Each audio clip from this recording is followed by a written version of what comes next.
Hey guys! Today we're going to be learning how to make this crochet patchwork cardigan. I saw a lot of these online and I thought it would be great to make one. I would honestly say this is more of a jacket rather than a cardigan because of just like the stitches that I've used and how sturdy it came out. And it took way longer than I was expecting. And regarding the colors, I would like to point out that I was inspired by this other YouTuber. She did I was inspired by her color scheme, except she used 5 colors and I used 4 instead. But her cardigan is designed differently, so I would definitely recommend for you to go ahead and check out her video. I'm gonna link it in the description below. So yeah, let's just start with the tutorial. So just to give you an idea about the end size of the jacket versus my size, I usually wear a size small, and these are my measurements on the screen. I just used a measuring tape to get these numbers. Now for the design of the jacket, it's going to be made up of 5 pieces, 2 front panels, 1 back panel and 2 sleeves, all of which are going to have 4 rows of patches, whereas the number of columns is going to be different. Also, the 2 front panels are going to be attached with a collar and a button band, and also there's going to be a ribbing at the bottom of the jacket and the bottom of the sleeves. Now for the size of the square patches, they're all going to be 5 inch by 5 inch. If you want to make the jacket a bit bigger, you can either increase the size of the patches to 5.5 inches instead of 5, or add additional columns to the front and back panels and maybe even the sleeves.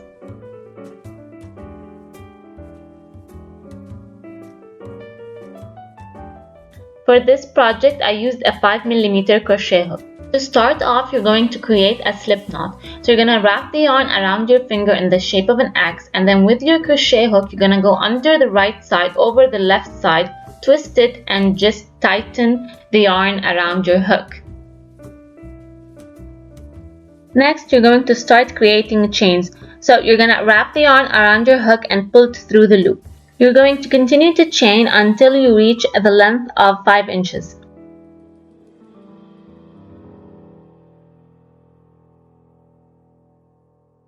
With the measuring tape, I was able to measure when my chains reached 5 inches, and it ended up being a total of 20 chains. To start with the first round, you're going to chain 1 and then single crochet in the second chain from the hook. So you're going to insert your hook into the chain, pull the yarn through, and then yarn over and pull the yarn through the 2 loops. You're going to continue to single crochet across the whole row, and by the end you should have a total of 20 single crochets.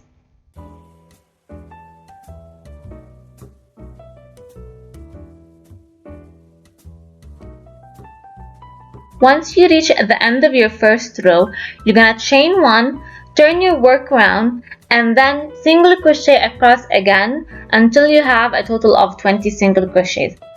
You're going to be crocheting into the full stitch, so when you insert your hook, you're going to make sure that your hook goes through both the front and the back loop of the stitch. You're going to repeat these single crochet rows until you reach the length of 5 inches. Once you reach the length of 5 inches, then your square is done. I ended up making 22 rows. To finish off your square, you're gonna cut the yarn and then leave a bit of a long tail, and then you're gonna wrap it around your hook and pull it all the way through. Once that is done, you're gonna use your darning needle to weave in the loose ends, and then eventually cut off any excess yarn left. For this jacket, you're gonna need a total of 60 squares. So since I used 4 colors, I ended up just making 15 squares of each color. Now all that was left was weaving in all of those loose ends before moving on to stitching the jacket.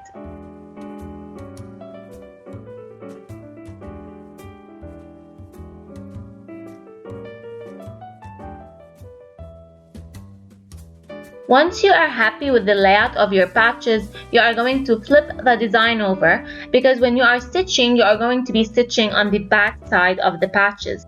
This way, when you're done and you turn your work around, you would have the right side of your layout showing. There are 2 ways to stitch together 2 patches. You're either going to use a darning needle or a crochet hook. Now for this jacket, I decided to go for a crochet hook just because I liked the layout better.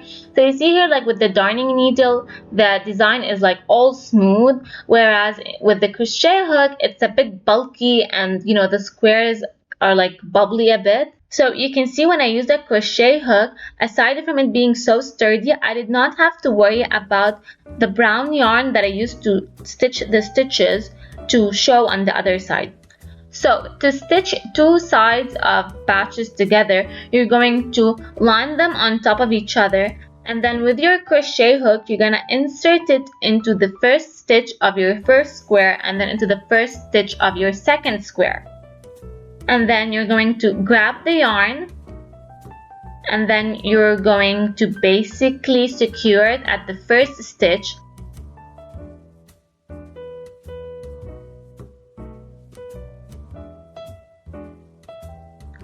And then what you're going to do is you're going to slip stitch across the entire row of both of the two patches together. So you're going to insert your hook into stitches in both patches. You're going to yarn over and pull the yarn through both patches and then all the way through.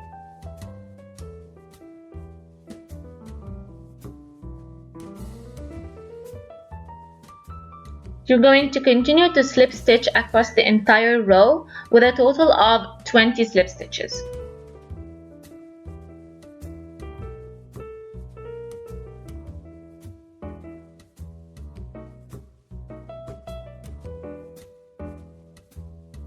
When you're stitching sideways, you're basically just gonna repeat the same thing, you know, like a row of slip stitches.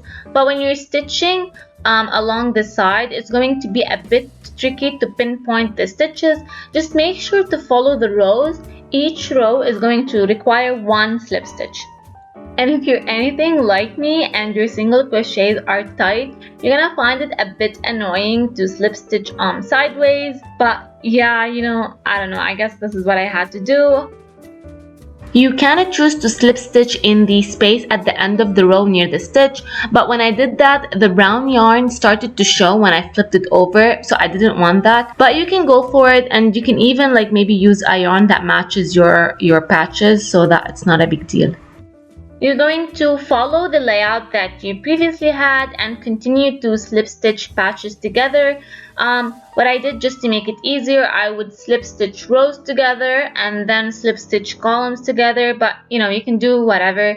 When you're stitching the front panels to the back panel up at the shoulders, you're going to be stitching for a patch and a half, around 30 slip stitches, moving towards the center just to leave space for the collar. Now when you're stitching the panels on the sides, you're going to be stitching for 2.5 patches from the bottom up. This is going to be a total of 55 slip stitches.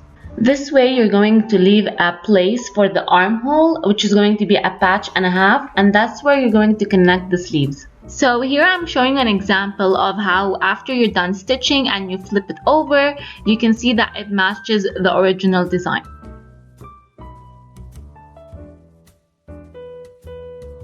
When you're stitching the front panel with the back panel, you're gonna stitch it on top for a patch and a half to leave room for the collar.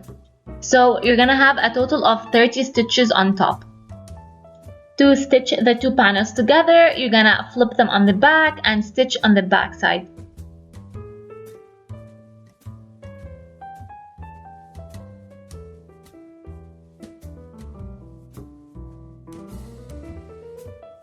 Now for the sleeves, once you've stitched all the patches together, you're going to turn it around while facing the stitches, and then you're going to fold it in half. And then you're going to slip stitch across so that you close it and you basically create the armhole. Oh, even though there are currently 3 rows for the sleeve, I ended up adding the 4th row later on because when I tried it on, it turned out a bit short.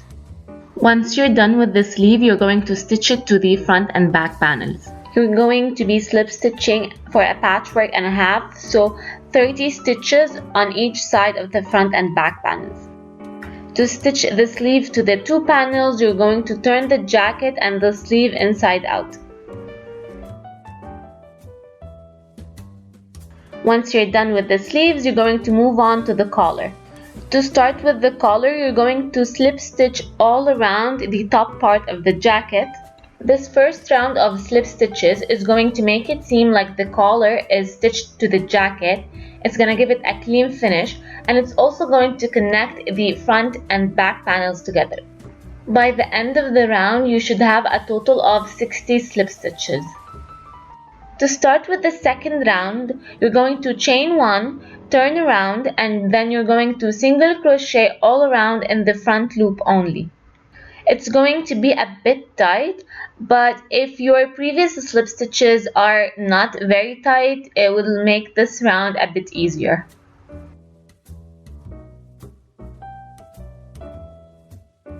From round 3 till round 13, you're going to single crochet all around normally, so no front loop or back loop or anything.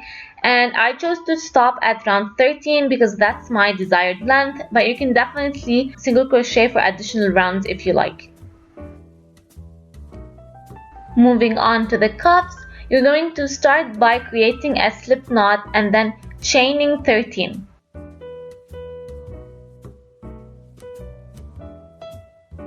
Next, you're going to single crochet in the second chain away from the hook and then continue to single crochet across. You should have a total of 12 single crochets.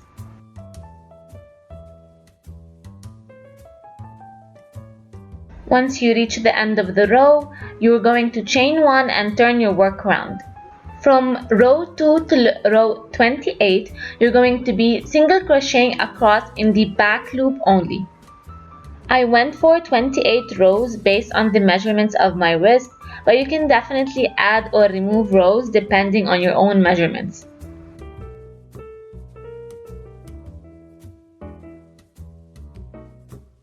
You're gonna notice as you crochet that the work is going to look like a ribbing, and that's what we're going for the cuffs. Once you're done with the 28 rows, you're going to bring the two ends together and then you're going to slip stitch across.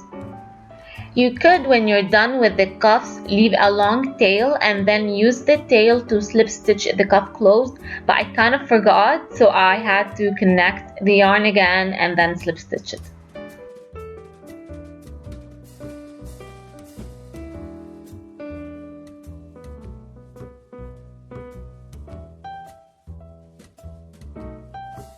Once you're done, just turn the cuff inside out, and you can actually test it by seeing if your hand can easily go in or not.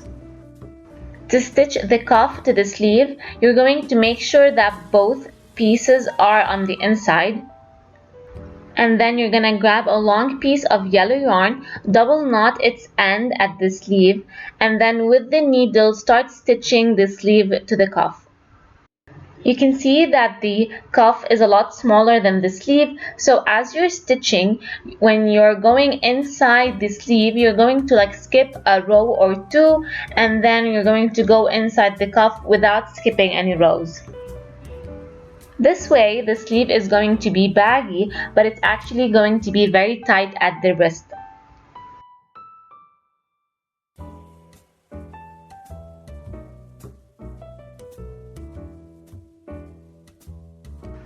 You're going to repeat the same thing for the bottom ribbing, but we're going to have a total of 114 rows. And then when you're stitching the ribbing to the jacket, you're going to stitch from one side to another without connecting it. So we've finally made it to the last part of this jacket, which is the button band.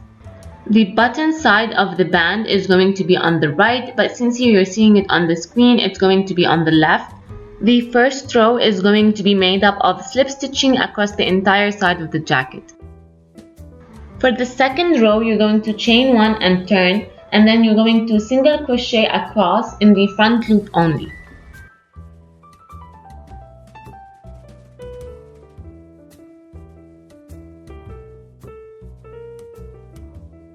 From row 3 till row 5, you're going to be single crocheting across.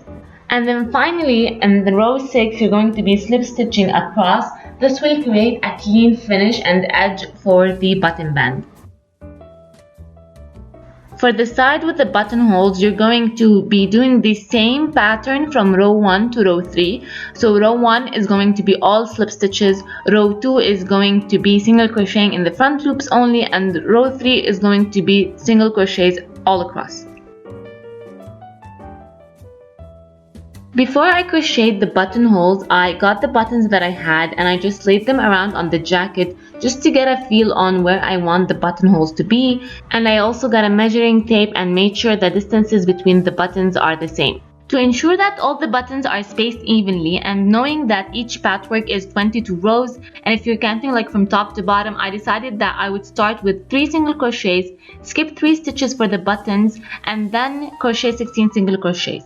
When I reached row 4, it turns out that my direction was going from the bottom of the jacket to the top of the jacket. So I just calculated the stitches that I had to make. So for the ribbing, where I have a total of 12 stitches, I did 6 single crochets, chained 3, skipped 3, and then did another 3 single crochets. This way I made room for the button. And then I followed it with 16 single crochets, skipped 3, chained 3 for the buttons, and then 3 single crochets. I did that 4 times to cover 4 patchworks.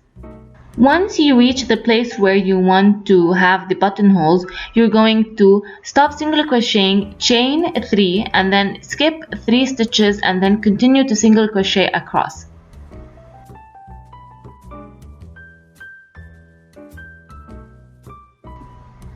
You can definitely test your buttonholes by checking if the button is able to fit through. It should be snug, but enough for the button to fit through.